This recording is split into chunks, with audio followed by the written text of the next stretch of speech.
Nap is over, bro. Nap is over, bro. Come on, workout, Mike. I hate you. Mike, he loves me. Yeah, that's Mike Ryan. Greetings.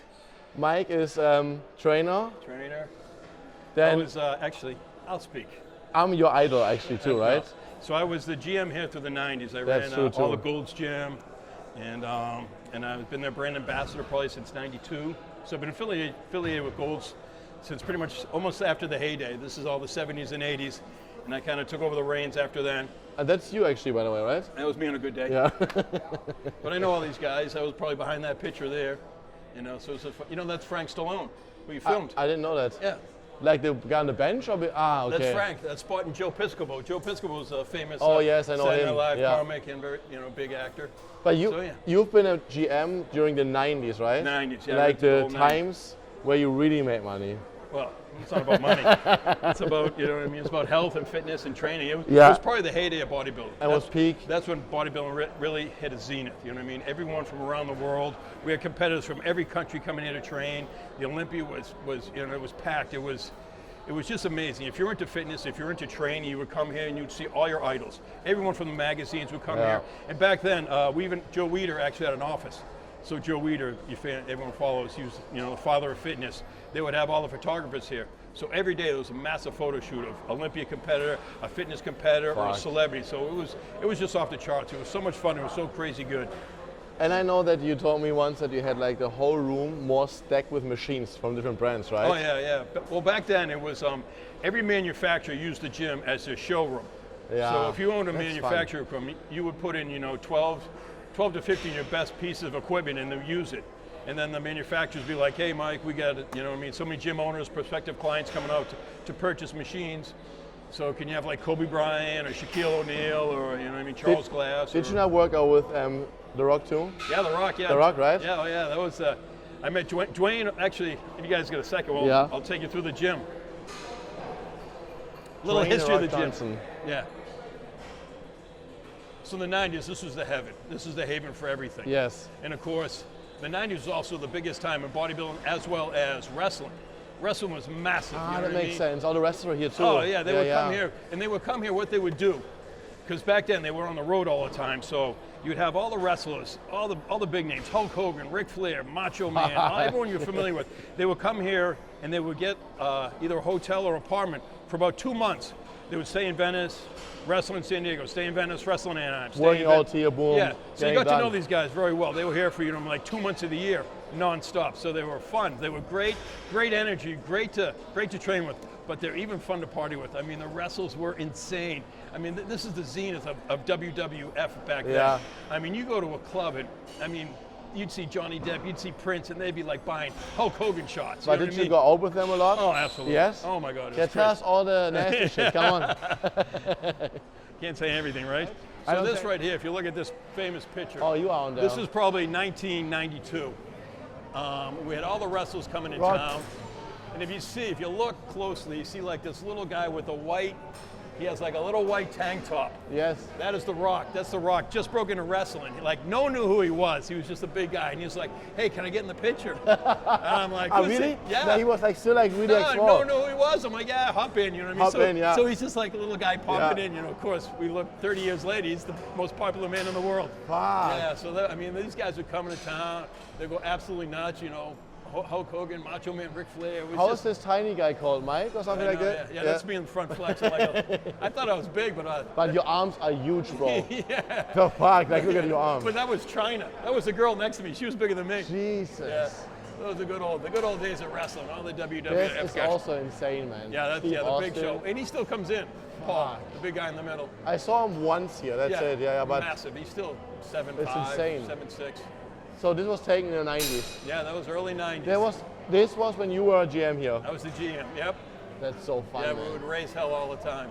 It was just so much fun. It was crazy madness. Those guys would come in and they just go nuts. It was so much fun. It's like a big difference to nowadays. Yeah, and people, a lot of it's like bodybuilding's lost its flavor. You know what I mean? Yeah. There's only a handful of guys that compete. It seems like the shows back then. I mean, we were an outlet to buy tickets. So you had people coming from everywhere. Wow. You know what I mean? They would come to Gold's Gym to buy tickets for the show. Then after like a big show, That's all. We'd have to change the recording in Gold's Gym. We'd have to list who won the shows because everybody would be like, hey, who won? Who won? Guys from around the world would call Gold's Gym. Wow, Because the only way you fuck. get this before the internet, the only way you get the results would be either wait for it came on a magazine, which would be a month later, or a news. You know what I mean? Yeah. So they knew. Yeah. So we had to be on the cutting edge of all the results. Was Mickey Rourke and Jean-Claude also training at the same time? Yeah. We had every celebrity. Yeah. It Every was- celebrity. Yeah. Crazy. I love how you get a smile right on your face. Mickey, I love Mickey. Mickey was great. Yeah. Until one guy was trying to hit on his wife, and he literally chased him around the building. They went out that door. They went out down that street. They went down that street, the and fuck? then he went down that street. Then Mickey ran out of gas, and the guy got a cab. And the Oh, guy really? and then the guy never showed up again. He was like chasing him. Chase him, want to kill But him. he's crazy. I love Crazy. that. I love that with him. Really. But he's funny, That's crazy. awesome. Yeah. I mean, also like, I remember you told me that Mike is a big Tom Brady fan, Oh, of course, absolutely. and he was commenting on one of your, what was yeah. like an Instagram reel or TikTok, Yeah. like a big one was like viral. Yeah, there was the battle bus. It's I think he's an ex-Marine, but he would go around The squats, gyms right? and you do like challenges.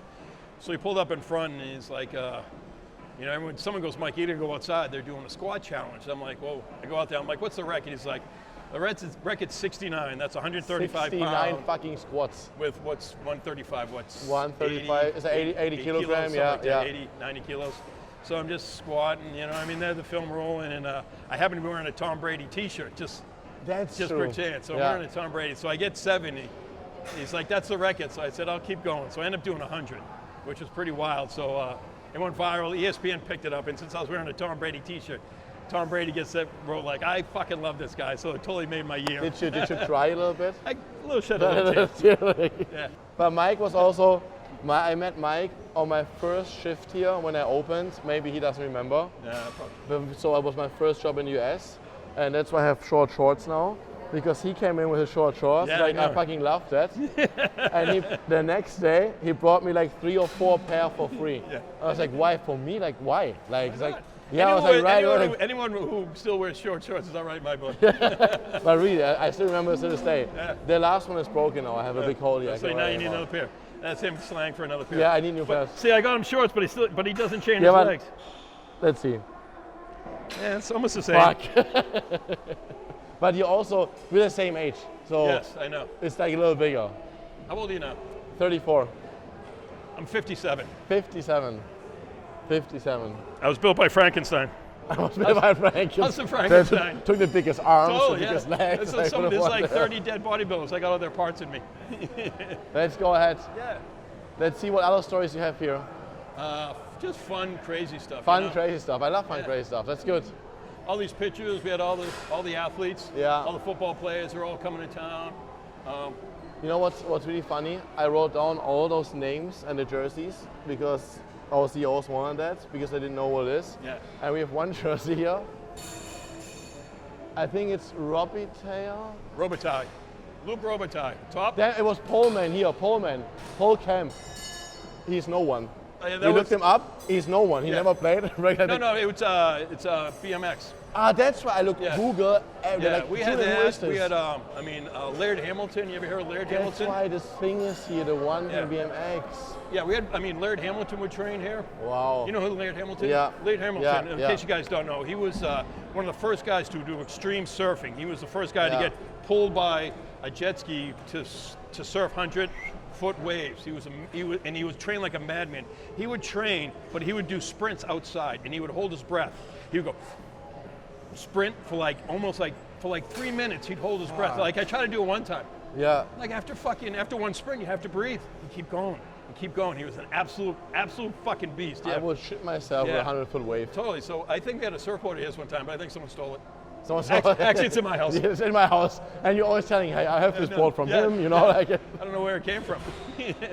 Yeah, no, we had so many fun, cool guys.